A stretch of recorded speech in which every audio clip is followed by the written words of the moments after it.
Umagwinya ungomunye wabantu abaningi baseLesotho abeza kuleli ukuzofuna impilo engcono.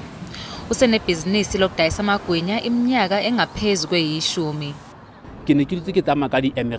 Ngaphambi kokuthola le ndawo ngangidayisela abantu emsebenzini yabo nasemarenkeni. Ingane zami manje Lesotho ziyakwazi ukuya esikoleni ngemali engenza lapha. Upalisa manje yena onabantwana abathathu uthi wangena kuleli bhizinisi emva kokulahlekelwa umsebenzi ngesikhathi se-COVID-19. The business is still slow, is on and off, but it's still going on.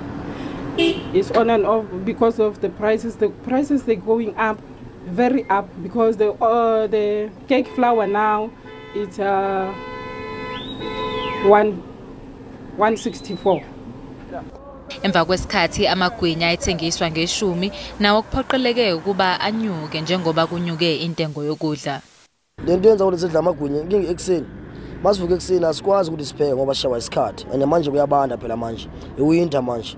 So at least masivuke ekseni sijahile sithenga amagwinya siwagawula ngendlela sesipanini. Masivuke esipanini sifika sibalansile esiswini.